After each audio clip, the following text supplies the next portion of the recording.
Himself going to be eating a shock dart, but he's able to makes it win anything. Sam, defend your team because they haven't won. Strap yourselves in, it's another 1 hour episode. Oh yeah. Spike defused.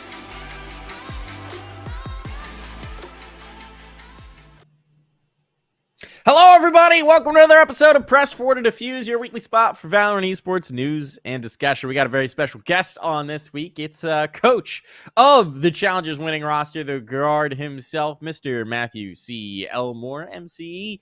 How you doing today, man? Not too bad, honestly. Don't have much going on. We have a little bit of a break, so trying to come on a couple shows. Yeah, happy to have you on. Really grateful for you two coming on. Also got Paul, but Paul's less exciting. I'm here every week. I'm the only one who's here every week. You're the only consistent member at this point of the pretty podcast. normal at this point.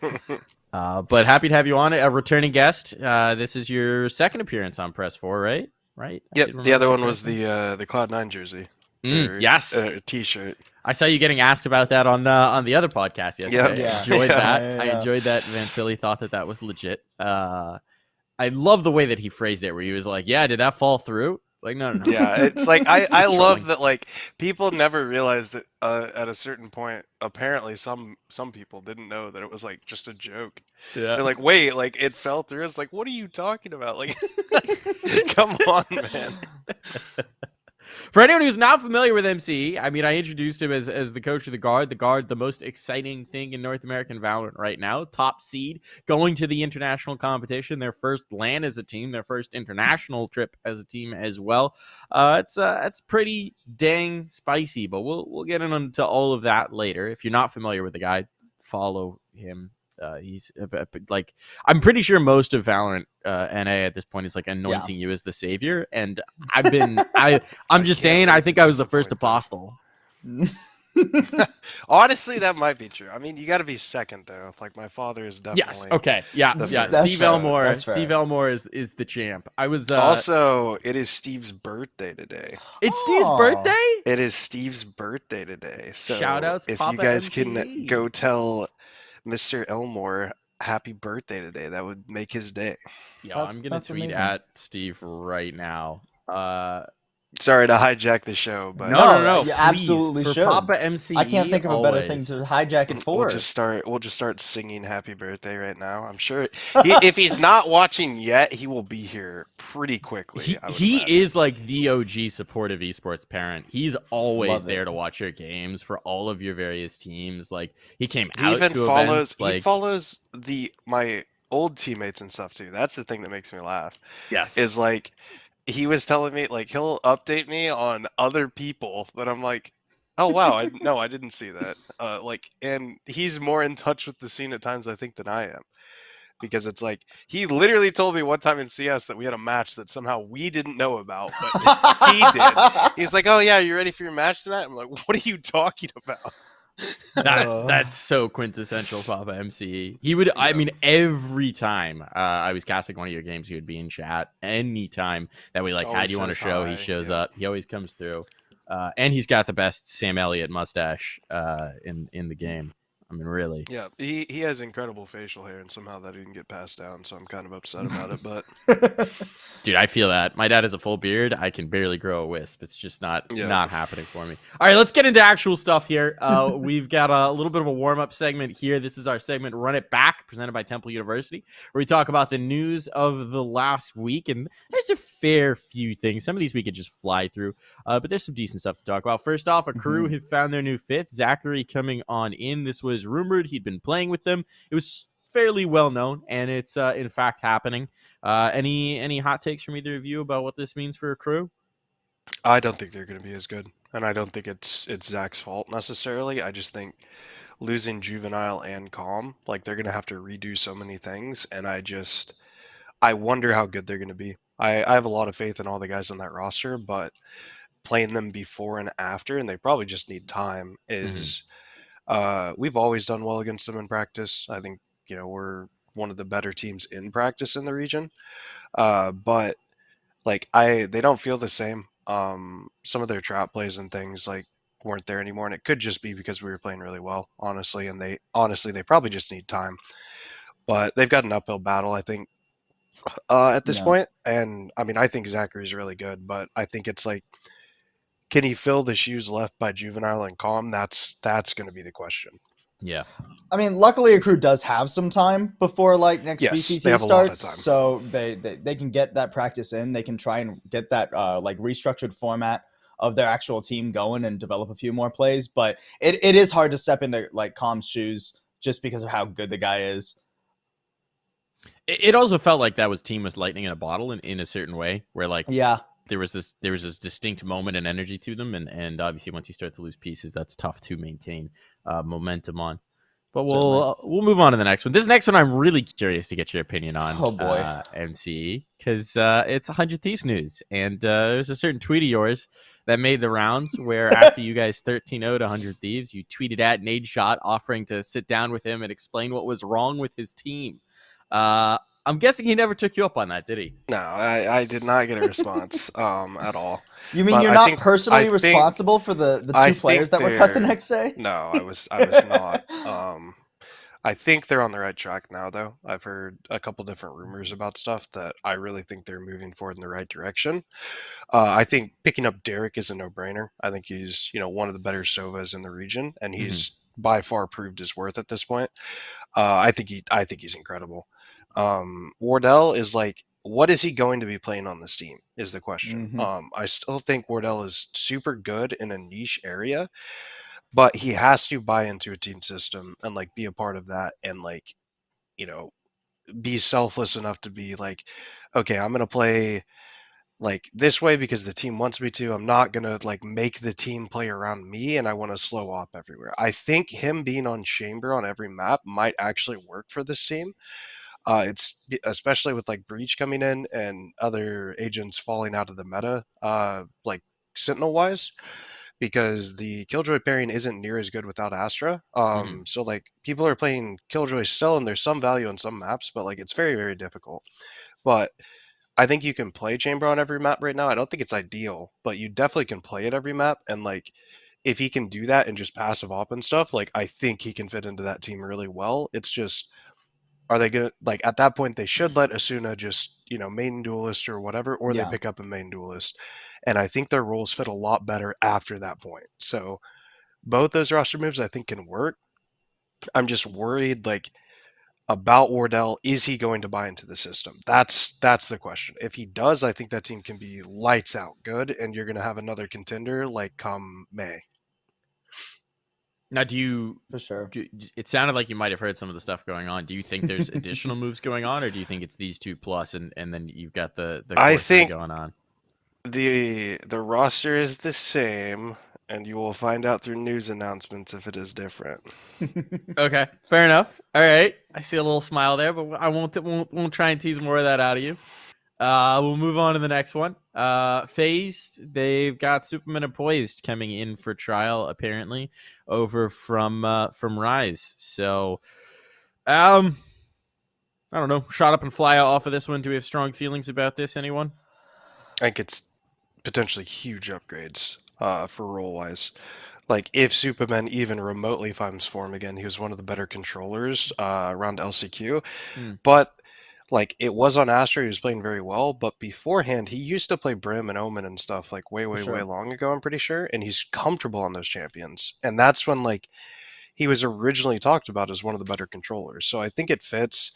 I think getting Poised for Flya is an upgrade too. I think Flya is really good and he's smart, but like he's very, very young in terms of the game and everything. And individual wise, like I think it's an upgrade as well. I think Flya is like on the come up though. But like this roster potentially is getting better and better. You have a IGL and I'm gonna blank on his name, Poach. I was gonna say Poised, but you have Poach now, and Poised used to IGL, where it's like Poised can help secondary call as well on this roster now potentially, and like role wise, if they make it work and they don't just hate each other, I think this team might be like the right pieces. How you feeling about it, Paul? My biggest question is like, can Superman and Poised find that that like the old highs that they used to get to, at least that they did like back for the LCQ, right? Because Ryze was definitely the most like middling team that actually had expectations this VCT, right? And I can't say that Superman and Poised like as individuals were incredibly impressive. Like if you asked me like who were the standouts on Ryze through this cycle of VCT, I would tell you like Neptune and Derek, right? Not Superman and Poised, obviously very good players. They both have a lot of experience. Players will all go through lulls through their competitive career. So like there's no doubt that the talent is there. The question is just how quickly can they get back to it and assimilate into a new system while doing so. All right. Be interesting to see. FaZe obviously looking to recapture some form, recapture a little bit of energy headed into the next VCT cycle. Moving on, we're hopping over to Europe for a little bit. Ascend dropping Bone Cold. So Ascend making some changes. Obviously not having the results they were hoping for through this VCT cycle. They're making a roster move. And it's kind of an interesting one in that this Ascend roster was once upon talked about as like being a potential contender for, you know, number one in the world. Obviously, you got CNED there. Everyone loves to talk about CNED, but obviously it hasn't worked out for them this run around. Any thoughts on this? I think it is a difficult decision. But there was a thread by the manager of Ascend, Crimson, that actually like explained it really well. Like on a surface level, dropping Bone Cold seems really weird. He really stepped into his role as like IGL for the team. Was one of the main reasons that they were so competitive toward the end of last year, in my opinion. But according to like the thread from their manager, everybody is still like super on good terms. They just Bone Cold had a very different idea about the direction that the game was heading in than the rest of the team, and it was easier to change one piece around than to try and restructure the rest of the team to fit like the whatever separate vision was coming through. Obviously, you know, separate vision about what the direction of the game is like super vague terms for we just weren't on the same page in terms of in-game. But I'm wondering, the question is now who actually had the right idea? Is Bone Cold going to move on to another roster and IGL and just completely slap everybody because he, you know, his brain was just bigger this time around, or is this actually a good move for Ascend? And who are they going to pick up in his place? I guess my question for you, MC, is from the coach perspective. First of all, how much do you? Obviously, you're going to be watching a lot of certain European teams over the course of the next couple weeks. But how much do you normally get to check in with other regions, or like how much focus do you have? I would say it's a minimal focus. I think I definitely watch other regions for ideas and inspiration on things, but like in terms of intensely studying multiple teams, definitely not right now. We've been mostly focused on, what's in front of us and like what we need to do in terms of a lot of things. So like the European region, I would say I'm not as familiar with. Like I definitely watch matches and stuff, but it's like I don't know.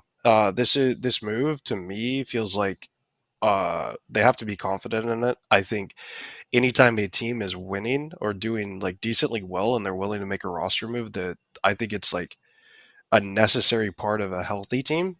And I know that sounds very weird, but it's like just because you're winning in a lot of situations doesn't mean your roster can't be better.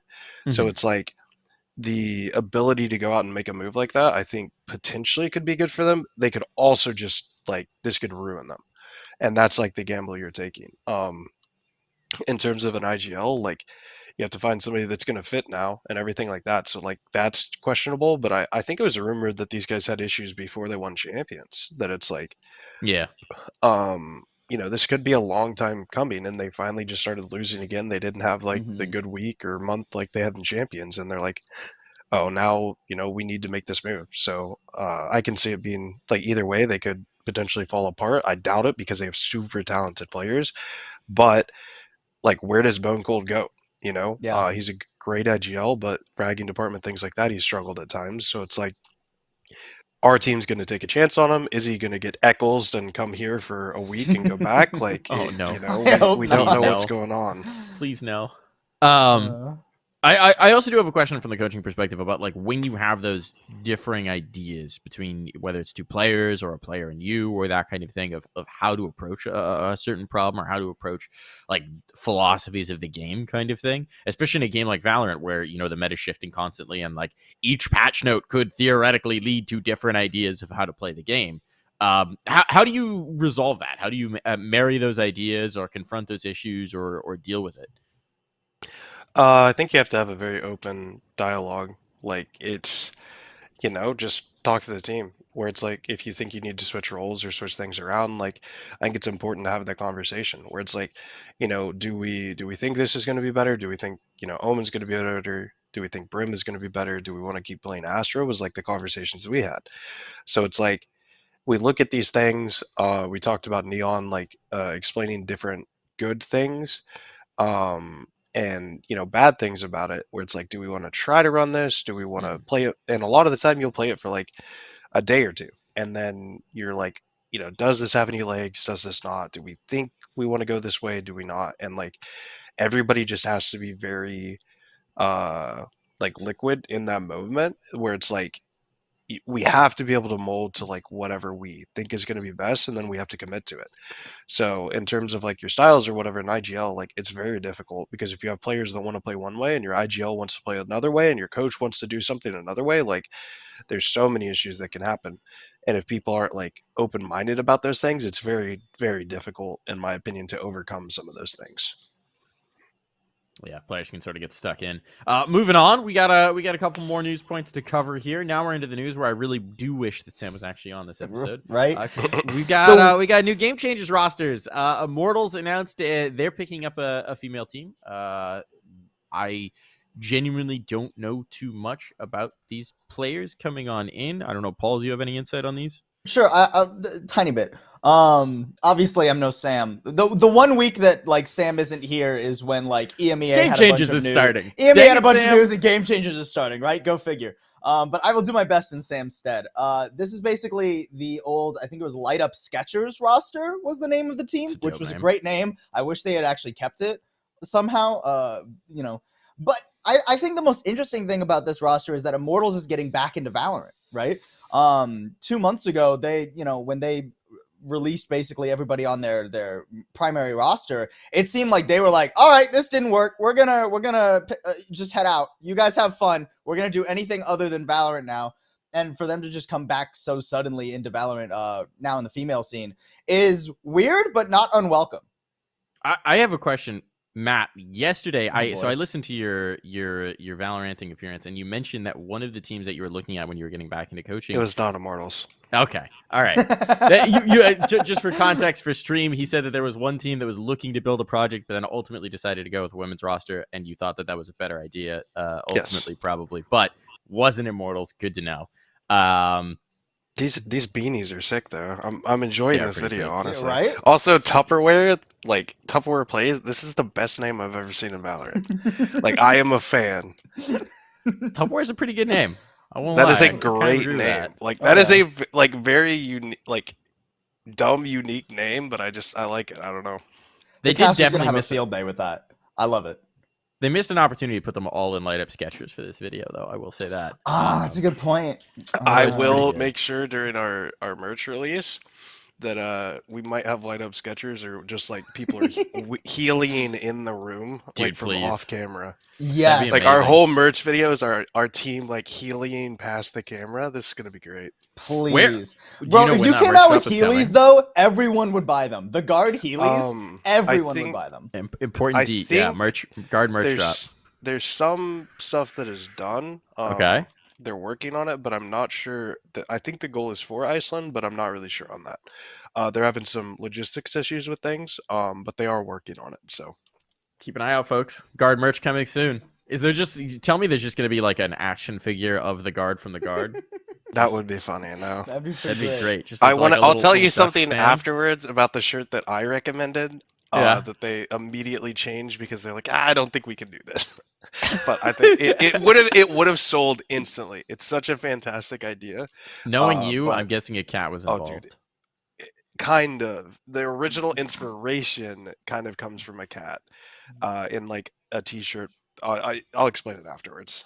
Okay, we'll save that for after the show. This is another piece Sure. of mCe lore that he would always show up to to East Coast lands and local lands, and I mean lands all over the country wearing Either cat the shirts. Captain America shirt or cat shirts. Usually cat because shirts in my experience. On accident, I wore the Captain America shirt 2 times in a row at a Texas land that I went to, like 2 different lands, and somebody was like giving me shit about it.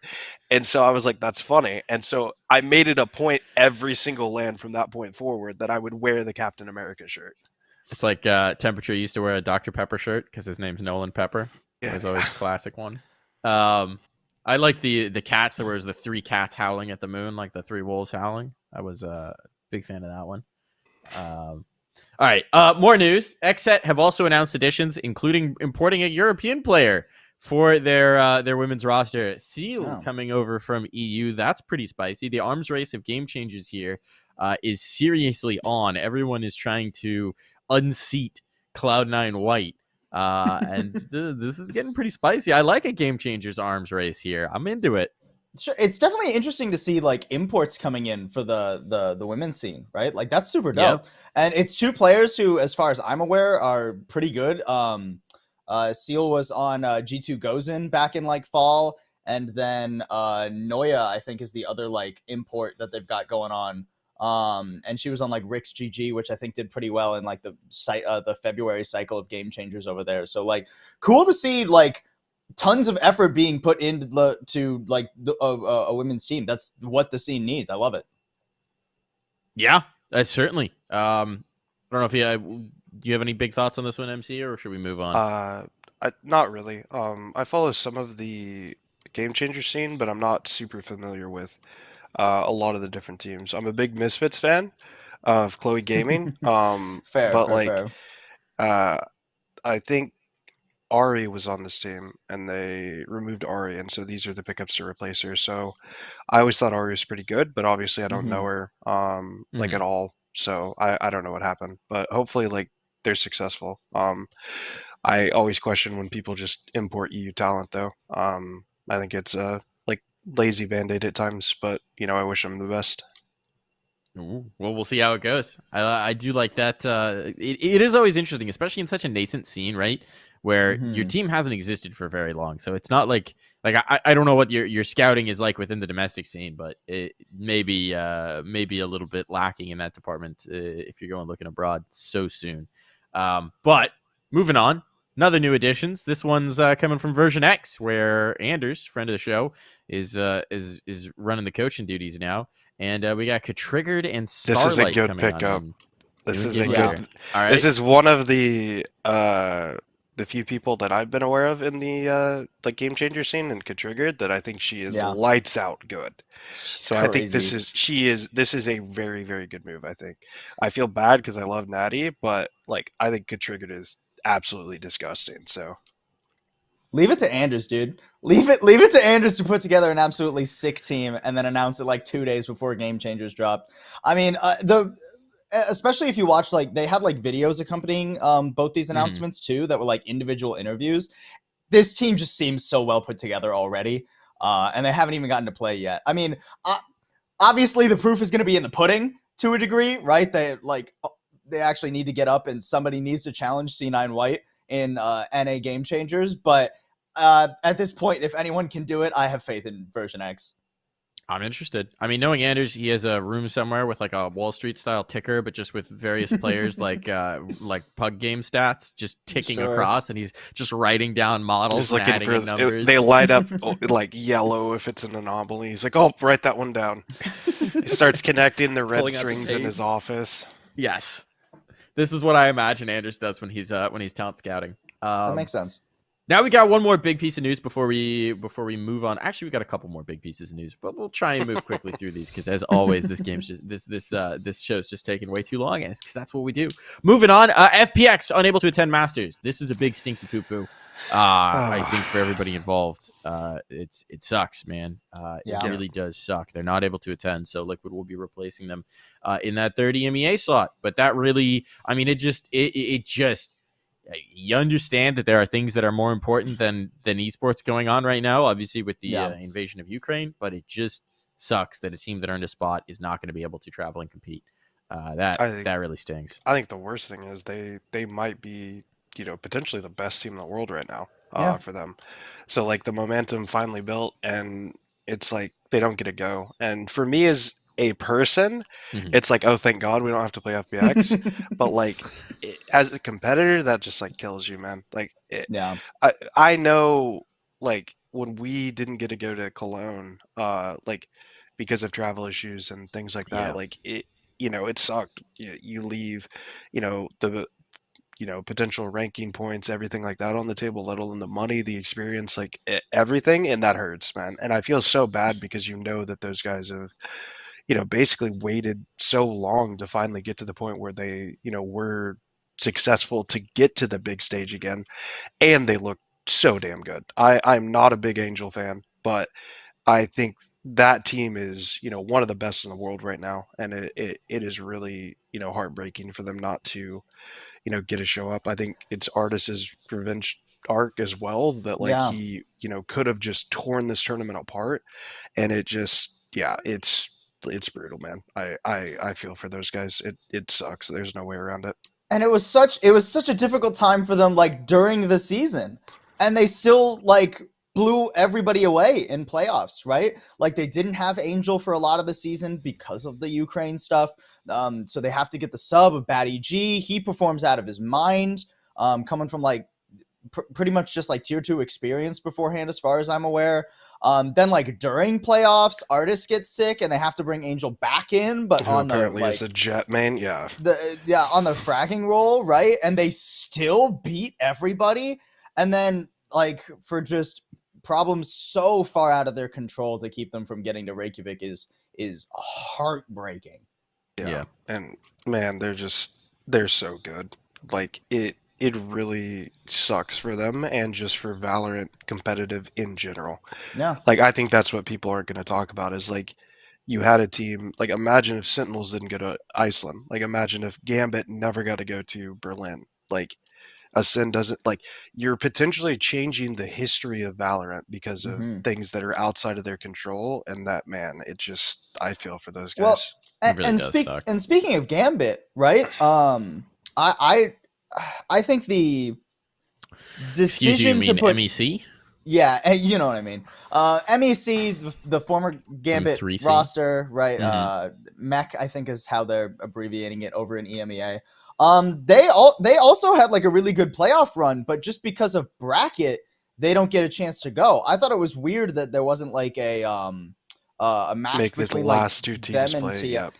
Like, I thought it was weird they didn't get some Well, sort of like seeding match between them and Team Liquid. You say right? that, Well, Liquid made it but around they- further. you say that as well, but M3C couldn't go even if they beat Liquid. Oh, that's They a also good point, wouldn't be able to actually. You Yeah, would just That's a be good like, point. yeah, hey, That's a good Liquid, point. we're Yeah, gonna never make you mind. play these guys to qualify. Then Yeah, never Liquid mind. gets beat again. You I ruin hadn't their thought of it that confidence, way. and they're like, Also true. never Yeah. mind, Liquid, Yeah. you're still getting to go. Like, never Yeah. mind. they just make the teams battle Liquid down the line of who placed under them until they find somebody that. like, yeah. oh. Okay. That's a good point, actually. That I would be a totally way to spaced make it on that. really That was pretty dumb embarrassing of for me. Liquid. It's like, yeah, I congratulations, don't you got the master think- spot, but you I- you haven't earned it. Yeah. Look, man, it's like- Liquid's gonna they- struggle, and they need to get their feet don't under them I think regardless. they'll be fine. I think Liquid's a LAN team. I have a That's lot a of good faith, point. And That That's a makes good sense. point. Yeah, a lot of it's not like they have bad players, guys. Like literally, No, at their any point in players are time, they can be amazing. like, "Oh yeah, I remember how to play this game," and they just start dumpstering people. Like, let's be real. Their all these players teams are good. amazing. I was just, man, they just got absolutely bodied in playoffs, though, man. It looked like Everybody they else just. looked good though. I mean, that's That- also you're a thing not that wrong. people don't talk about. You're not wrong. Like no one, or, well, not nobody, but it was a pleasant surprise to see G2 like get onto like a really strong form in playoffs. But I definitely think that Liquid are, in terms of the EMEA teams, or honestly, in terms of a lot of the teams, I think they need to get their feet under them real quick again. They need to VOD review, hit the books, figure out what went wrong. Because a couple of those matches were just rough. We'll save that for a second. We do have more yeah. to talk about when we start talking about Masters, obviously. One more thing we're going to talk about, and then might dive in a little interview segment here, Matt. But this leak just came out yesterday, and okay, this is kind of interesting. fun. This is pretty bonkers if it's accurate, and Valor Leaks has generally been pretty good about these leaks. Imagine he especially just when went it comes off to the agents. rails and he's just completely making one up. I mean, just I like- hope. I mean, hope. it This is. looks ridiculous. I'm not gonna. I mean, April Fool's is coming up, so this could be an elaborate thing by either party, whether Ryze just trolling or maybe Mr. Valor Leaks is. So keep that in mind. We are real close. 4 so days. If it came out yesterday, it's 2 days from now. Is still, April Fool's? I 3 days, I mean, guess it would I have think God, Razor did the gamer glove like a week early the one time, or like Classic. So I mean, people are getting smarter, man. This could just be an elaborate April Bruh. Fool's, or it could just be Riot being like, "Fucking deal with it." I hope it's an elaborate April Fool's, man. This guy, this looks unbelievably ridiculous. It can't be as good as you think it is. That's the only thing I can say, because like The way the drawback is the Yoru. Everybody thought Yoru would be incredibly broken on a lot of stuff, and like he's a very niche champion. This one I think has a lot more value across like everything in the kit has value. It's like a Sova or a Sky, where it's like your flashes and your dog or your dart and your drone are like huge value every single round, even if you don't know how to play the game. Like you get value. So it's like you're potentially having that, and I'm very curious to see how it plays on a lot of different things. So Well, and you know, speaking of Sky, right? I think if this is real, Sky is gonna like just absolutely tank in playtime as if she hasn't already, with more people picking up KO. Prowler is literally just like, according to like the screenshot, you get like 2 charges of Prowler. You just buy 2/3 of a Sky ult every round. Like, Yeah. there's just no reason to play Sky anymore I- and wait I 3, just- even I- 4 rounds for an it ult. can't be as good as the writing is. Like, I don't believe somebody would have put this in a game, tested it, and been like, "Nah, this is good." Like, like I have a little bit more faith, but at the same time, like the 10,000 years meme, from League of Exactly. Legends. So it's like, we'll see. I think this coming in ahead of next, like, this is going to be a thing where I'm very happy that, you know, if we get invited to the next close, which I hope they do for the top 4 teams, Sure. it gives us more time to practice, because this is going to be a thing where it's like, if you're at LAN and you don't get to practice it, like it could potentially kill you in the next qualifier. So Yeah, it's definitely going to be. I mean, if it is as written, it's definitely going to be a shifter to the meta. It's definitely going to get weird out there. We'll move on from this one. Obviously, still unconfirmed, folks. So take that with a grain of salt. Now I wanna deep dive a little bit here, Matt. Talk about some of the stuff that's happened. Obviously, you just did an appearance as well in a different show yesterday, so I'll try and avoid rehashing too much. But we're gonna rehash a little bit probably, and you'll have to forgive me for that one. I mean, the big thing here, right, is just. First of all, I don't think I've said it yet. Congratulations, man. Thank you. Guys, #1 team in North America, #1 seed to the first international event of the year, the first international event your team has existed for. And we made it out of groups. Let's go NA. And you automatically get boosted out of groups. No, not automatic. We made it out of groups. You made it out of groups. This. You I beat don't want to Optic. hear this automatically. Yeah, we'll talk about that. We in a played the second. group stage well, and we made playoffs. And You it was you definitely rolled that deserved. group stage, international group stage. Absolutely rolled it. I want to ask you. You're a guy who, like, every time I talk to you about your teams, and you're very self-aware, I guess would be, of the state of the team. Like, you don't often blow smoke up your own ass, about how the team is playing. So coming into Challengers, right? Was this the expectation? Is this surprising to you that you guys have done so well? Yeah. I mean, anybody that says they're not surprised, I think, is lying to themselves potentially, where it's like, I think at the very beginning, when we made the team and we went on the run, like once we made the group stage, I think our goal at that point was playoffs. Like anything less than playoffs would have been disappointing. Once we got to playoffs, our goals changed from that to at least top 4. Like top 4 would be massive, and we thought we would get invited to the next closed, which basically secures the entire year for us in terms of playing in the big events, which is massively important for like a team. So like that was our goal, and then as we went, it's like, like we can actually qualify for Iceland, like we can do this thing, but it's like we kept shifting our goal from like one thing to another, that it's like, okay, we did that, like this is our main focus now, like let's get this done. But yeah, in terms of this, like my goal for the team was to like get us in a like top 8 area, like to make us competitive with everyone, and then eventually be able to compete with the bigger teams like in time, and like be able to challenge them and beat them. And like for us to do what we've done this fast is like unheard of. I can't think of another situation where it's like, I love my players, but it's like you had a bunch of players that like most people would not have thought would be, successful, or like they're good players, they're, potential tier 1 players, like top 10, top 15, stuff like that. But like you would have never in a million years thought this roster would have been like, a top 4 team in an A. So like what we have done like can't be understated, that, these kids are special, man. They do incredibly good work. And I mean, to build on that point as well, right? This was, apart from Seiya, who came from Overwatch and had built up a reputation there and had built up a brand there, you didn't really have. I mean, you didn't have any big names on this roster. Like Valens and Jonah P had played in Complexity and Immortals, but like not at the name brand of many other players in the scene. So it really was 5 players coming together, 4 of whom really hadn't cut their teeth at this level of competition before, and just becoming something. Well, you hadn't heard of Trent? I can't say I heard it. I mean, literally, I messaged you when you picked him up and said, "Tell me who this child soldier is you found." I think was the message, because he came from nowhere. It's just nuts. There's another one in the works. He's just too young to play.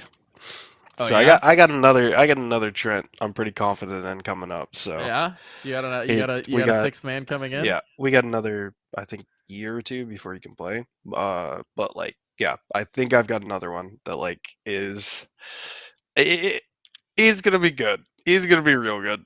So we'll see.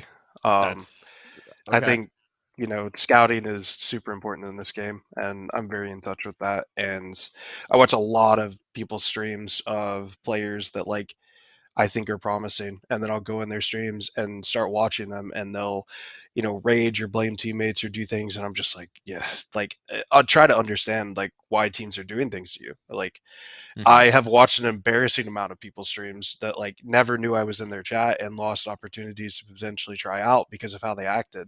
So it's like, if you're an upcoming player and you're streaming, like be aware that like just because people aren't talking to you does not mean that like coaches aren't in chat. They aren't like potentially scouting you or interested in you. Like you're like there's so many things that go into it where it's like if I see you just being an idiot every single round where I'm like, oh yeah, they're just running it down and like pushing and stuff. It's like, yeah, like this guy, if it's between you and somebody else, like the other person potentially gets a chance. So like, always be mindful for upcoming players and stuff. But like, Mhm. there are eyes watching. Like, you never know who's in your game. You never know, a guy on your team might like unintentionally sabotage you because it's like, oh yeah, you played with this guy. What was he like? He's like, oh, he was a complete dickhead. He was late to practice all the time, stuff like that. It's like, well, no longer trying that guy out. No point. So it's like you guys may not think it's important, but like your image in the community and everything like that is so important to get opportunities and chances on like, upper tier teams to like start your career. So like, please, younger players and older players, like, just don't be dickheads. Don't be dickheads. That's all I'm asking. That's just good life advice, period, as well. Anyone in chat, even if you don't have aspirations of going pro, using that as a general philosophy in life will get you a lot of places. It really does apply pretty much everywhere. If you have a situation you're like, I could be a dick here or not be a dick, just don't. Just don't. Just do your best. It happens sometimes, but like, do your best specifically not to be an asshole. Like that's good advice. That is also interesting to me that you're talking about like always just sort of being aware and doing the scouting to a degree. Even though right now, you guys got to be pretty damn happy about your roster. Yeah, I right? mean, I'm not making any moves like now, but you never know what's going to happen. And like, if I have a player that wants to leave or do different things, I need to be ready for that. So like, I definitely have a list of like players that it's like, if we lose this guy, these are probably the 4 people we're going after or we're going to look at, because that's part of my job as a coach. Like, obviously I don't want to lose any of my players and I don't think they want to leave right now, but like, if I waste, a week looking, that's a week less we try people out. That's a week less we have to get ready for the next event. So like, I think it's really important, and I think it's important foresight, just in case, you never know what's going to happen. Yeah. So is that a solo endeavor? Do you have someone else in the organization that like no, takes part in that? is that's myself. So Okay. I have a system of identification in terms of different stats and things that I look at, and there are like outliers and in the numbers and things like that, where it's like you look at certain circumstances, like, do they have a good PC? Are they West Coast? Are they East Coast? Are they good ping? Are they are they putting up numbers? Are they putting up numbers only on Duelist, which makes their other numbers look good, things like that. So it's like there's a lot of stuff that goes into it, and then even then it's not perfect, but I think like, let's say out of 20 people that I thought were going to make it big on like teams, Kanpeki was the only one that did not off like the system or the scale, and then he did it on a crew. He was the only person that I saw didn't get picked up by a team like in time, of probably like 20 people that I felt like I identified as outliers, and then finally he did on a crew and he's been killing it there. So like, it's not necessarily proven, but it's like I'm connecting the red strings and it's working. You're So, pretty happy yeah, with it. yeah. Yeah. I mean, certainly that's the kind of model you got to have some confidence in. Yes. Let's dive into the challengers run just a little bit. We'll go relatively quick over the individual matches because I know you've already recapped a lot of that stuff over on Valoranting. But first off, I mean, the first thing is just in general, I feel like this was a really good distillation of top end NA teams, right? Like your run is very much sometimes a team will get an asterisk run, kind of, where you're like, okay, well, they got a pretty easy draw. You guys didn't get an easy draw. Like, you played everybody. At the beginning, I would argue we did. Sentinels. Or like easier. I mean, Sentinels and LG, I think they're both super good teams. But if you compare it to Exit, Optic, Cloud9 version 1, like I think we definitely got very fortunate draws in the first 2 rounds. But after that, you can't say anything. No. So it's just like we definitely got like a fortunate draw at the beginning, I think. Because like we wanted Sentinels. We had been playing them in practice and we played them exceptionally well, and we had a little bit of beef going into that match for like motivation. So it was like we wanted Sentinels. Like the whole time through playoffs, we're like, dude, like give us Sentinels. Like, and like obviously we went in that, and we ended up winning that. But like, yeah, I think early we got won it the just a easier little path. bit. Kind of Yeah. smacked them.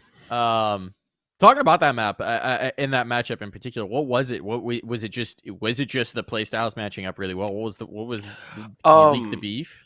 I Where's the no, beef, Matt? I will not. The biggest thing was like just practice stuff between Okay. us and them. Is like what happened, but we played them exceptionally well in practice, and part of it was we played them right when they came back and started scrimming again on like fractured in some of these maps. So like they were still trying to figure out how to play the map and like Mhm. they were switching comps and we were decimating them in practice. So like every single time we played them aside from one, I think we like really blew them out of the water. So like mental edge wise, I was like, if our guys go in against these guys, they're like, oh yeah, we've 20 to 4 these guys before. So it's like they were ready for that match and like they knew they could compete with these guys. Like they understand Sentinels is a really good team, but like we put the work in and we're ready for it. Mhm. So like that was more so why we were, ready for Sentinels. And just from an outside perspective, right? The storyline's very obvious in that matchup, where it's you guys are the new thing this year, right? You're the new team, new culture, young players, making their name within this roster. Yep. You've talked about like the practice mentality that you guys have, putting in a ton of time in terms of scrims. Sentinels represented last year the sort of cocky old guard coming over from CS, coming over from other games, having that sort of brash bravado, if you will, and their star sort of fading heading into this year. To you, did it also feel like a little bit of a, excuse the pun, changing of the guard? I think so. I think people also underestimate how good Sen is. Okay. Where it's like, they pushed us to the limit. Like we win a huge eco, we win a Sen round against Sen to win the game basically. So it's like there's a very real chance in that first map that they take us to a third and then anything happens. But like they're a lot better than what people give them credit for, and you saw it in the V1 game. Like they're still a very very capable team and they're very very good players. I just wish they would uh, potentially put more of their heart into it sometimes, honestly, when they go into stuff. Okay. Moving on. Then you get that LG. You said that's also been that was perhaps Yep. a little bit more of a fortunate draw. Um, What's your read on LG? LG, I think, is one of the most underrated teams in NA right now. In terms of the top teams, I think they're really good. I think they have super good individuals. I think they have a mental block that they like to throw a lot of rounds that they have no business losing ever. And just in our game on Icebox, I think we won like multiple 2v4s or things like that, which is basically the guard special at this point. But it's like if they lock down a couple rounds here and there, like they're going to start beating all these teams, including us. So it's like you constantly have to be careful because like Matt is one of the best duelists, B-Dog's one of the best duelists in the region. That it's like these guys are so dangerous. Like Dazzle is still good. His IGL and he's getting better and better. And like Moose has always been rock solid. I just wish Tig wouldn't play in every single smoke ever. And I think he would do, much better. But I think he's a rising star as well. He's a brand new guy. He's got a good like cast of people to help him learn. And I think, that team is going to be good. It's just in the moment, matchup wise, we're like, our veto against them is really strong because they don't play Ascent and they're not going to play us on Haven. So it's like we get a map, here or there in the veto process. So like we were very confident going in against them. Now, then you've got the winners matchup against Optic. That didn't go well. Yeah. The veto, I joked that I messaged somebody. I was like, we're either going to look like geniuses or dumbasses, and like there's no in between. Yeah. So it's like we went into that match, we're banning Ascent. In our practices, we had done very well against them on Ascent, but we were just way more comfortable in Bind, and we were like, they think we're going to give them Ascent, we're going to ban Breeze. So there's a lot of mind games throughout the week that like we're playing Breeze and things like that, which we actually are, but like back and forth, we were like both bluffing each other the whole week. We knew like neither of us was probably going to ban Breeze. And so I watched their match versus Xset and on their split, and they looked really, really shaky on split. Their breach didn't move well and wasn't, using stuns and stuff off utility as well as you would think they would for it being Optic. And so we're like, there's no possible way they would ever expect us to pick this map because we've never picked split. So it's like we went in, we practiced the whole week and a half or whatever on split. We were very confident in our comp, and our comp is very weird to play against. And then we run into the N3C comp, which is the only thing in practice that we, didn't play against. So it's like oh shit. And then we lose both pistols. Like, we're still in a position to win the game 11-10. Yeah. We have Rocket in heaven, and like we just misplay a like microplay there. We misplay a microplay on like a round or two later to lose the game on net is speaking a bad angle. And like throughout the game we had like multiple chances to win it, but like we let it slip from us. And then, you know, Bind, they just absolutely decimate us. They're, you know, one of the better Bind teams in the world. And like third map would have been Breeze. So it's like we had a chance in that series, but like we definitely got blown out and people were like, oh, what are they doing? Like, why didn't they just pick Icebox, et cetera, et cetera. So Yeah. we had a plan, it just, you know, it didn't work, and sometimes it doesn't work. So That's fair. That's fair. Lower against Cloud9. That's a pretty tough opponent for you guys. It has been Yes. a pretty tough opponent for you guys, but something distinctly changed, right? You take the series, you take 3-0. It's a team that you had struggled to get past in the past. So what changed? we've for the only team? played them once. I mean, yeah, okay. I'm using one data point, but yes. In practice, we've done well against them Okay. as well. We've also got, you know, battered by them at times. But like we watched our match back against Cloud9 the first time, especially on Ascent and some of these different things. And we're like, guys, like we were like one bad fight away from like being in this round or this round or this round. Mhm. And then Haven, it's like, you know, you can't even talk about Haven because it's like Leaf just decided he simply did not want to lose, and he, you know, dropped 550 ACS. So it's like, you know, how much can you evaluate on that? It was right when meta switched, so we were pretty uncomfortable and behind, to be honest. Mhm. So it's like we went back into this match and I gave the worst, literally, I hope they put it in the comms video. I was like, guys, I'm about to give you the worst pregame speech you've ever heard.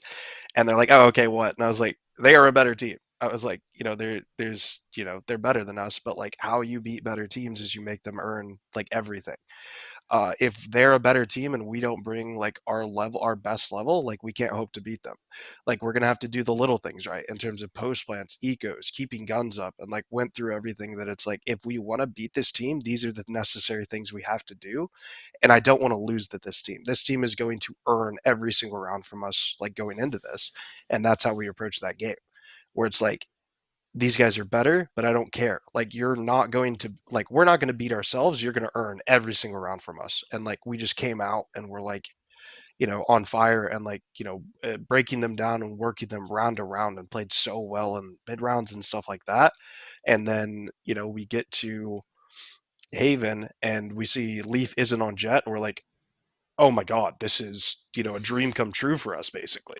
So it, you know, it definitely changed the way Haven had played. We, you know, straight stole a comp and we were very comfortable on it going into it, and you know it showed. Yeah. I mean, clearly in the result. Also, I don't know. That sounds like a pretty great pre-game speech to me. I still remember the time I was casting, I think, a SOAR game way back in the day, and I had voice comms on in the game, and you just played the Mighty Duck speech through your microphone yes. at the halftime. That one's always stuck with me. Yep. Back in your days in the server actively. Yep. And then obviously, so you win that game, you qualify through to Iceland. Incredible moment for you guys as a team. And then the rematch with Optic. Am I correct that you guys didn't realize how important that game was? Neither of us. So everybody is giving like NA shit that they're like, oh my god, the incompetence. Like, how did they not know this? Like, did you read the way they said it? They're like, no one knew it. No one knew it. Yeah, they were like, you get what was it? You get seated in a later part.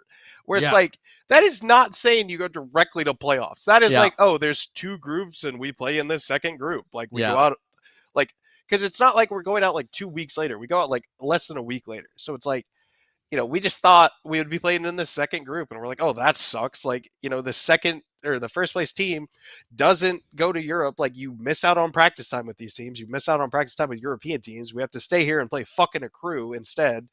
Then it's like, I would much rather be playing European teams than like some of the NA teams that, you know, we have to play.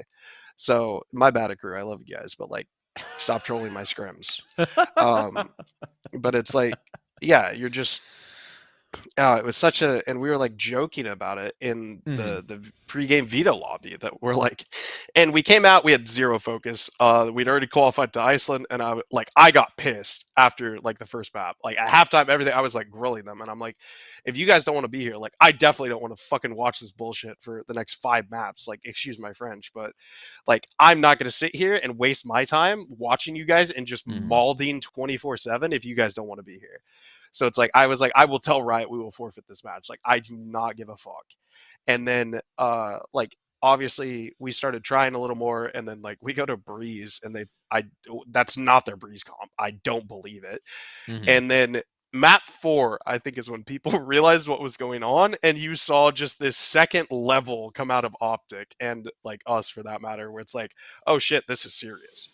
And like the last 2 maps were really good maps to watch, and like I'm sure from like a viewing perspective or whatever, but like the first couple maps in that series were, I think there was like 6 thrifties on Ascent. Like they force bought the first 3 rounds of Ascent, and like Yeah. yeah, just there's a lot of shenanigans to be had early in that BO5.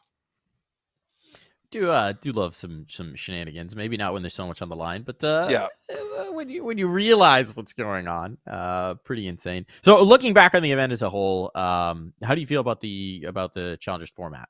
Right now that you're on the other end of it, now that you've won, this is the best circumstance where you could be like, here's what we I think. think it's way too much. I don't know what they could do for different things, but like, yeah, I just feel like going straight to playoffs is almost a detriment.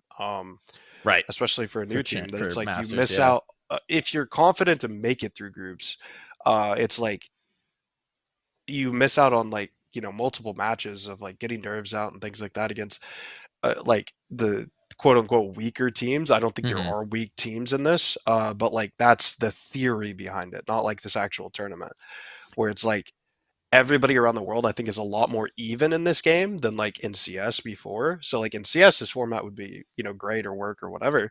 But like in this game it's like, you could play a 4 seed from a region and they could beat the 1 seed of another region right now. So Yeah. it's like it's just a very interesting thing, like obviously, we're blessed we made playoffs. We're not going to go out in groups and let NA down, so Undefeated that in we got groups. that going for us. Yeah, we've never lost a group match on international stage, or yeah, I don't think we lost a group match at Fullerton before we got bonked in playoffs either, but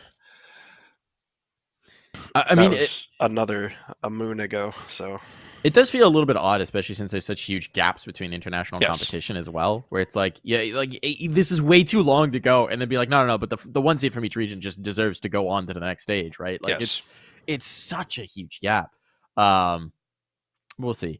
So I also have a question about you about like the big picture of this team as well, right? Where sort of timeline wise, right? I think you're ahead of your expectations in terms of what you've achieved. I mean, we talked about it in this Absolutely. event, right? So like, where are you looking at of like, is this like, okay, we're doing this well and we haven't even hit our final form yet, or is this like they're just developing way faster than you expect? Yeah, I think a little bit of both, where it's like I said the other day, I have seen Saya play at another level than any of the rest of you have so far. Where it's like I think he did it in one game where the last game of the series, I can't remember what team it was against. Uh I think it might have been LGE or Sentinels, where he just went like, 30-5 on Mm-hmm. Icebox, and like he can do that and more consistently.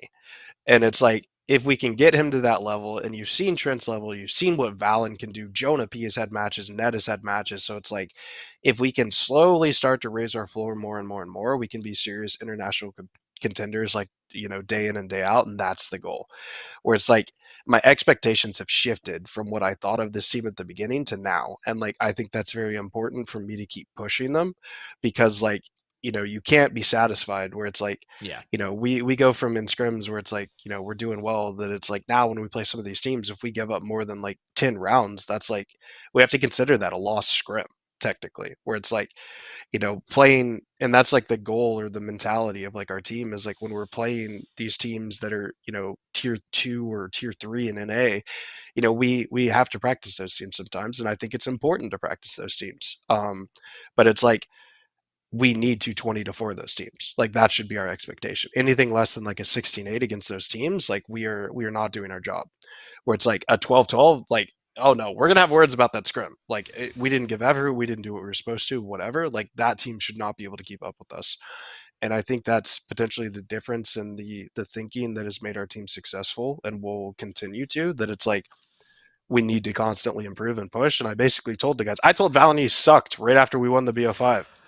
That it's like, I think it's important to keep people's egos down a little bit, but also like if we do this and like we never win again, no one cares.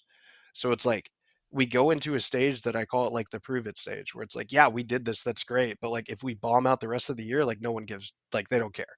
So it's like, yes, this is great, this is a fantastic achievement, we're going to enjoy it, but like the second it's done, guys, it's like, guess what, we have to do it again or it doesn't matter. And like it'll be an important like mindset going forward after that, that it's like we get to enjoy this for like, you know, a week, a day, whatever the time allowed is, and then it's like, you know, we're going back to work. Like we have to battle these teams. Teams are upgrading still in the off season. Yeah. Like we have to stay ahead of these teams. We can't get complacent. I love that mentality. Speaking about expectations, right? Obviously about raising those expectations. This is your first international Top event 8. as a team. It's your first LAN as a team. Yeah, I think you've already got that. That's so, the goal, at least top 8. Mission accomplished. But really though, what is the expectation for international competition? Because I mean, apart from Saya, no one has done this. Apart from you and Saya, no one has done this kind of thing in traveling to compete, being international, competing against the top from around the world in your game. This is a new experience, and I mean, even for Saya, it's a new experience in Valorant. So, what are your expectations for the team?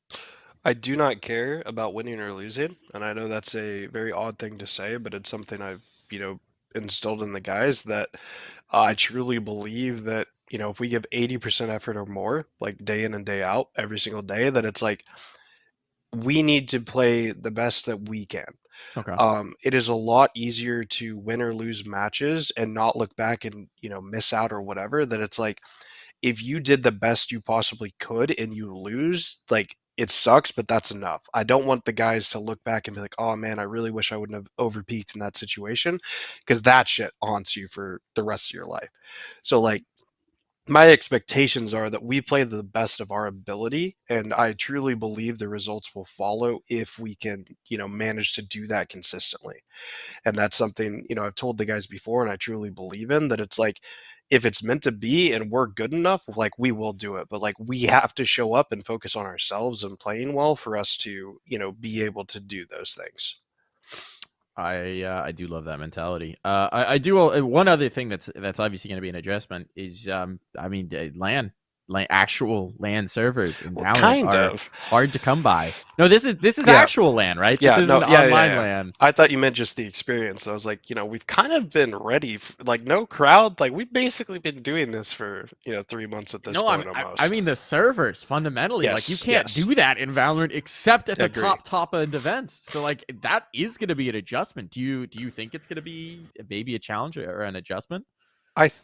Don't think so. I think little things it'll be like, you know, is the op, because I've heard the op is really strong on LAN, where it's like it's harder to jiggle and things like that. And it was like that in CS. Yeah. Can I hold an angle? Yeah, I think little things like that are going to be different, but I think we have a really talented group of guys that, you know, don't abuse mechanics necessarily. So I think LAN will benefit us. And I mean, at least for Jonah, he's played LAN in CS before, so I mean, he should be familiar with that adjustment. Net, Valen, and Saya also played in the Fullerton LAN. Okay. And like, I'm interested. I think we'll be okay. It's the desk situation for Saya is the first thing I'm worried about, because I think we have to build him like a tabletop when we get to Iceland to raise the desk. Why? Why for him specifically? Because he plays on like a 40-inch desk. Like a normal desk is like 30 inches. If you've seen how he plays, he's like this. Yeah. Yeah. So it's like, you know, that's how he's comfortable. And like, I hate it. And I despise it, because I believe in just being able to sit down and play it. But like, you know, if that's what he's used to, we're going to have to like literally go out to like a lumber yard and buy like a slab of walnut and like raise it to the right level. So We'll see. Oh my goodness. But That's, he's the one I'm least worried about on lane, because at Fullerton he was a monster. Yeah. So and he is the most. I mean, yeah, going back to Overwatch, right? Like those lights were pretty damn bright. yes. He's done it in a way that none of the others have done it. In terms of pressure and crowd and that kind of thing. No crowd, obviously, so that's one less thing to worry about. But I'm going to ask you one last question, sort of a very broad pullout of coaching this team versus coaching other teams you have before. I know with other teams, and I'm talking about Gen G, but I'm also talking about teams back in CS, right? Rogue and Soar and different rosters that you've been on, right? There's a very different experience depending on what players' backgrounds are like in terms of how you coach and what your authority looks like as a coach and how much pushback there is and things like that. This is a team of very young, inexperienced players for the most part, right? Obviously, Sai is a bit of an outlier, but we've said that up for pretty much every question that has to do with experience. So it feels like you have a ton of buy-in from this team, from the way they talk about you as a coach in interviews, from the way that you talk about coaching as well. It's because they're scared of me. I mean, hey, fear's a motivator, right? No, but legitimately, how is the experience of coaching this team in that very broad pull-out picture as opposed to other rosters you've had? It is very much different in the control from the org side. They're an Overwatch League, org, and a COD League org. So it's like their management structure and their ideas come from those games, where like in Overwatch, like coaches have a lot of, say in rosters, or like basically like they can do what is necessary or what they think is, and that's how like I am treated. So it's like, if I think I need to make a roster move, or I think I need to do these things or whatever, I am allowed to do so, like within reason. Obviously right now I couldn't just be like, yeah, I want to get 5 new people and see if I can do this again. Like, I think the org would have a huge issue with that.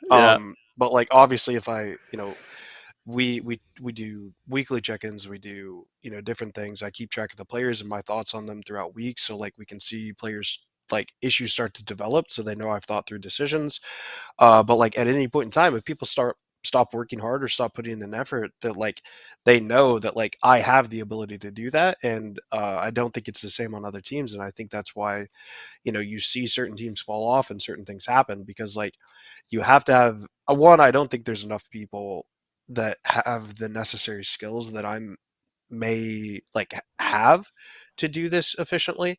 And I don't think a lot of people should potentially be trusted in a place of power like what I'm in. But it's like, I think it is the future of the game, because players are too finicky and make rash decisions and things like that, where it's like, oh yeah, this guy's my best friend, or things like that, where it's like it's probably necessary for them to remove that person to move on and be successful. But it's like, when you do that, there's just such animosity towards the org or the coach, or it severs relationships and things like that. So like the fact that from the ground up it was like, hey, we're bringing this guy in to decide your final roster moves, and like this guys like show up, put effort in, things like that, and we're gonna get along fine. But like if you stop doing those things and whatever, like I'm gonna have a talk with you, and if you continue to do that or disrespect your teammates or things like that, like you're not gonna last. Like, we're going up, and if you're not coming up with us, then I don't care. Like, I don't care who your name is. I've had to deal with it in the past, and I have chips on my shoulder from that. Yeah. But it's like, if you work hard and you do the things necessary, like we're gonna get along great. If you don't, then like you're not gonna last. And I think the guys know that, and it is a attitude that has been ingrained from the beginning, and they understand it, and they're reaping the benefits from it.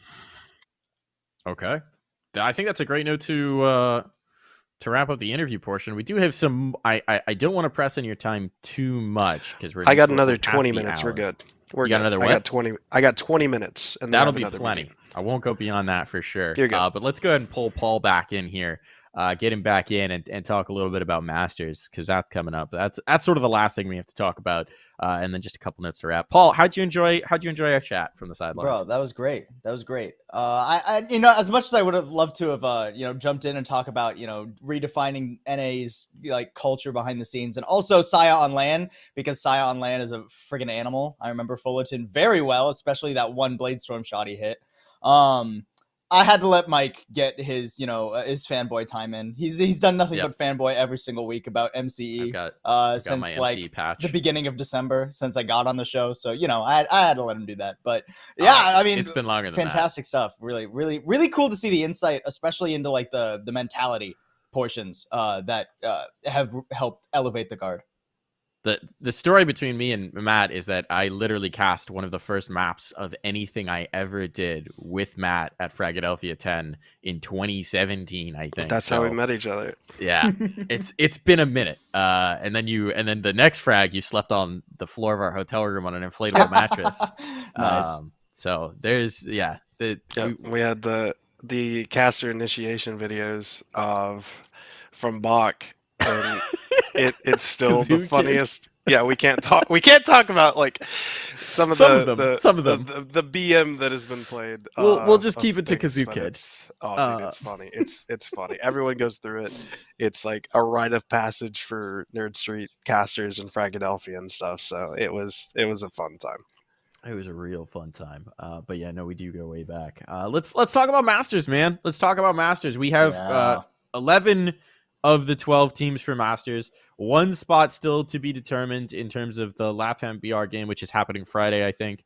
So, man, it's been a while since we've had international competition. It does, coming from a CS background, it's insane that we just don't see any international games for 4 months. So 4 long. months. So long. It's so long. Well, even in COVID and CS, you had NA teams over in Europe to play, where like that doesn't happen right now. So like, and hopefully, I hope it doesn't because it kills the domestic scene. But like, yeah, I won't get into that. We'll just we're not going down that tangent. We're not going down the rabbit hole of things that are wrong. We're already way over time. We can do that another time. But yeah, I mean, looking at these teams, obviously it's been a little tough for some of to keep a pulse check on some of the regions, unless you're watching domestic competition.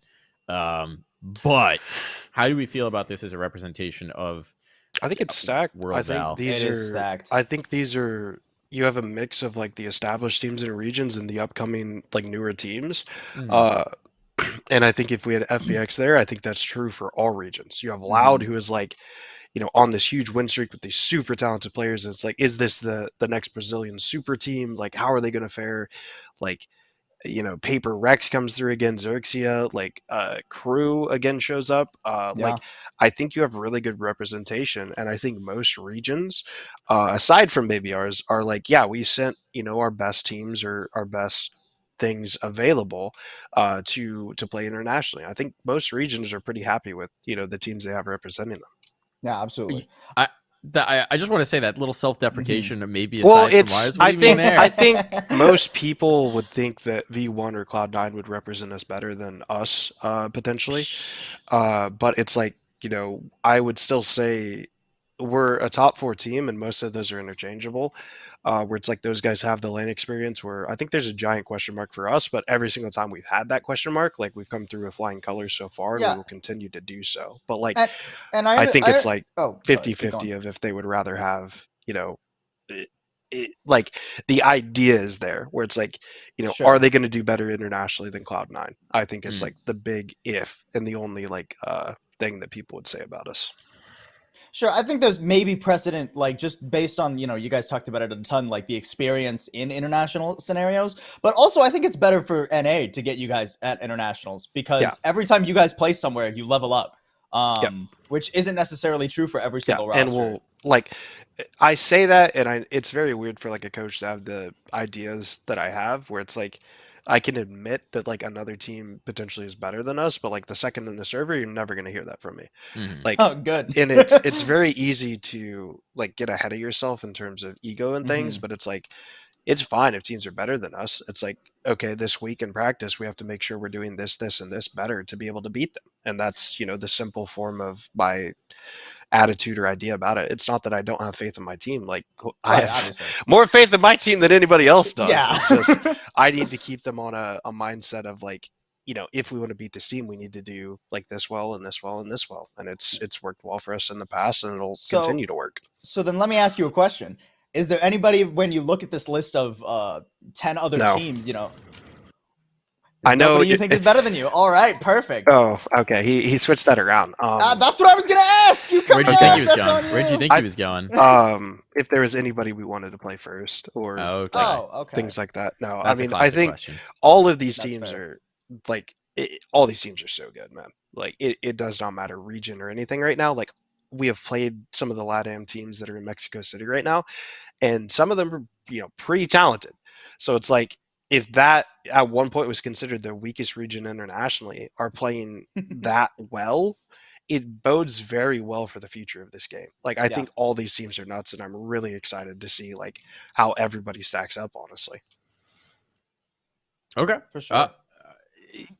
I mean, I think your mentality as well about like always having a target to chase or like some sort of motivation to direct your players towards is something that's a common thread in effective coaching, right? It's a lot easier to be chasing a target than to be the target. Yeah. Do you have a particular team at this event that you view as that target of like if like that's who you kind of want to pin your Without team FTX there. against? I don't know. I think taking a win off any of these teams would be an accomplishment. I think, getting a win on LAN would be an accomplishment. I think placing, top 4 would be an accomplishment. I think being competitive in a game against these teams and even losing both is an accomplishment for us. It's like we don't have like, a baseline for us yet in international play, that it's like every single thing we do, as long as like we don't get blown out necessarily, I think that is a good step for us. So there's not a team that like we want to beat or we want to play. Like, we want to beat all these teams, I love that. Yeah, it just does feel like the right that's just mentality all the way through. It is great to hear. Well, we'll wrap up our show soonish. We got a couple more things to mention. Game Changer starts this week. I don't know that we could talk about that a lot since this weekend is just the open qualifier and the next weekend is into the event.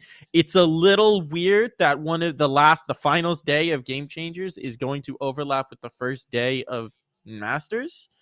I feel like that's that feels like a bit scheduling BM. oversight. Honestly, I feel like feels that is stinky very poo-poo. easily avoided. Yeah. Although I wonder, because times haven't been announced for either of those as of yet. I wonder I'm if sure they're they going to won't be able to overlap. just. I what I'm hoping is, right, because especially for Game Changers in NA at the very least. I don't know what the EU schedule is like, if that's coming up at all. But one's in NA and one's in Iceland. We were talking before the show about like the 5 to 7 hour time differential, right? So I feel like it would actually be really good for Game Changers if they can just roll straight in. Like, hey, we have a couple matches in Iceland. Boom! Now we got Game Changers. Stick around for more Valorant. That might be why they do it. Honestly, they could roll over viewership into that, but there's no guarantee of like what time you're going to finish or anything like that to start the matches. Is the problem? Anyone who's ever run an event or participated in a bracket or whatever will tell you is as soon as you try and pin a specific time demand on the end of an event, that is when you will get hit with the most massive tech delay, longest overtime game. Everything will go wrong that can go wrong. So there's and what do you do? Just delay Game Changers if that happens? Just tell them tough, we're pushing your match back an hour. Like, it's not their event. So I don't know. This one feels odd. It feels real weird to do that. I think if it works perfectly, it could provide a huge bump. But I think there's so many ways for that to go wrong. And also just, I don't know how long those VCT days are going to be, but people might just be tired of watching Val at that point, right? Like, that's the event they came for. It's a tough ask to be like, yeah, now watch this BO5. But we'll see. We'll see what that winds up actually looking like. It is just interesting, but it's definitely something to follow this week while you're waiting for, certainly for Masters next week. Absolutely. Is to see what the Game Changer scene looks like, considering all those newly rebuilt rosters we talked about, all those retools, to see if someone can topple Cloud9 White finally. Give them a run for their money. They're getting closer. I think a lot of teams are getting closer. The gap's definitely closing. And then we've got one really cool thing to talk about to close out the show. The NSG Summer Champs cycle is starting up here. We got a little teaser, which we'll run, I think, probably to close out. Oh, no, we got the teaser now. Here we go. Oh, look at this. Oh, look at this. Here we go. So it's an open format. There's online events and there's LAN events as well. There's going to be LANs around the country, which is super cool, in a whole bunch of locations around the country. So you should check the Nerd Street website, nerdstreet.com/events, to see if there's one near you, to see if you want to attend, either as a competitor or just a viewer. LAN is just a different animal, folks. It is so much more fun. 4 major LANs with 10K prize pools around the country, and then the grand final has a $50,000 prize pool that'll be here in Philadelphia.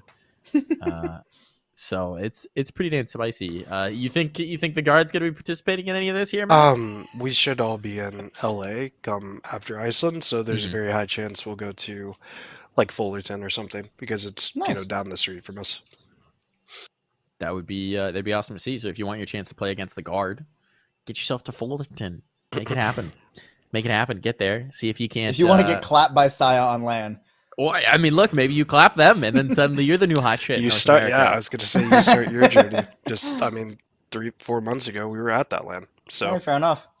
That's all you we got lost to do. that land. We lost in the round of 8 at that land. I remember.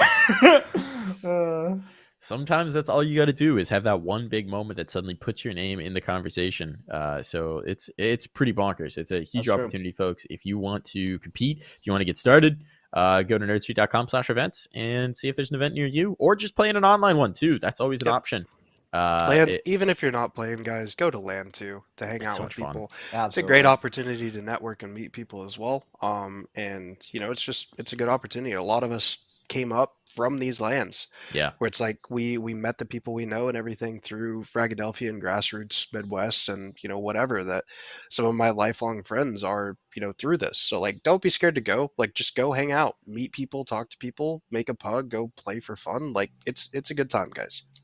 And if you're wondering if you'll have to travel too far to do it, just remember that mCe once decided last possible second, night before, to drive 13 hours, No, 18. 18 hours to Philadelphia to crash on an air mattress he had brought in a already too crowded hotel room floor. Just to a go to cast, LAN. not even to play, just a cast. Just a cast. That's the Just stuff a of cast. champions right there. So come to a LAN. Come to a LAN. It's fun. It's worth it. Just make it happen if you can happen. It is really Be, just be a different little experience. smarter with your planning. Yes, preferably. Either that or just be willing to drive a lot. But that's also the event you saved Tens' life at. Which I'm the reason Tins isn't dead in the street in Philadelphia. Yep, true story. That's a good story.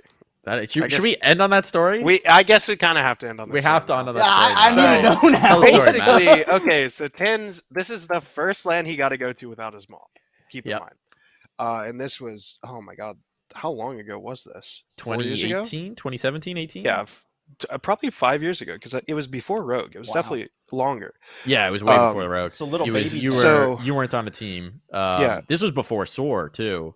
Yeah, I think, dude, Sword it was might have been before Rogue, wasn't it? 16. It was a long time ago. Yeah. But like, basically what happened is there is a competition that whoever got the most DM kills or something, or AMAP kills, got a knife Boomio. at Boomio. Yeah. And so Tens is just sitting there playing at night, like super, super late, trying to win this event. And the rest of us are sitting there watching a UFC fight. Yes. And like, we're all joking and we're like outside and getting ready to leave. And I drive down the street and there's a kid walking. Keep in mind, we are in like not a good area No. of like New Jersey, I think we were in. No, we're still in Philly. We're still in Philly, Pennsylvania. okay. We're like But a they're Philly also not suburb, good but it's like areas. it's not Yeah. it's not like It's- it's not atrocious, but Yeah, it's not good. but- It's not good yeah, at 2 a.m. But it's like what was it, like a 6-mile walk or 10-mile walk back to like the hotel or Airbnb or whatever. And I'm like driving down the street and Tins is walking at, mind you, like 3 a.m. by himself. And I like stop the car and I'm like, Tyson, what are you doing? And he's like, oh, I'm walking home. And I'm like, get an Uber or something. He's like, oh, my phone doesn't work. I'm from Canada. And my friends won't pick up and like, I can't get, I was like, get in the fucking car. Like, he's like, no, I'm fine. He's like, I walk to school like 4 miles every day or whatever it was. I don't remember. And I'm like, Tyson, get in the That's car. not Like, at 3 a.m. yeah, I was like, this is not the area to be as like a skinny like kid by himself. Like, this is not the area to walk by yourself. I was like, get in the car. Like, Wow. ended up taking him back. And so like, I've always joked, and I wonder if he remembers that it's He like that's does. the day I saved NA Savior's life. So he you're does. welcome for Iceland. Because anytime we come across each Jesus. other, I call him the Boomio King, and he remembers. So yeah, no, that's why Tens is here to be Yeah. a nice savior. That team, by the way, first land he gets to go to without his mom, he just rewards her by trying to fucking die. By trying to get kidnapped. Yes. So I pulled up the Wikipedia page. That was 2017. It was summer of Yep. 2017, and the team that won that was a mixed team featuring Swag, Whitmer, Caboose. Caboose, Mitch, and Davey. Yep. So just And they just- beat Ryze Nation I in know the two of finals. those. They beat Ryze Nation, which had Asu, who's the Junior, streamer, or not Junior, Moose, John G. Dazzle, Dazzle. John G, VSA, who doesn't compete Yep. anymore. But yeah, no, some Yeah, some VSA names that'll turned be into like a interesting. rapper. Is he? He Is does, that yeah, what he does VSA's like doing? K-pop or he's a rap. I'm not even kidding. I'm pretty Cool. sure he was like How? he went I gotta into look him up. music or something. Yep. I gotta look him up. That's amazing. But that is gonna wrap up our show. Thank you so much for coming on, Matt. Thanks for Always having me, guys. This is a great. real pleasure, man. Congratulations again. Can't wait to watch you in Iceland, dude. Thank you so much. If you don't follow the new savior of NA Valorant, Matthew C. Elmore, then you should. You can find his @ down below his face. It's worth it. He tweets out really weird cat memes pretty frequently. And makes fun of 100 Thieves. What more could you want? Yeah, it's great. That was like a one-time thing. That was, it's mostly the cat memes. But yeah, Yes. no, hop on over and hopefully maybe we'll get to chat with you after you win Iceland. Hopefully, we'll see. If you win, you come back on the show. Deal? If I have time, I'm definitely down. All right, there we go. Thanks so much Sounds for coming great. on. We'll see you next week, folks, for more Press Forward to Defuse. Have a good night, everybody. Adios.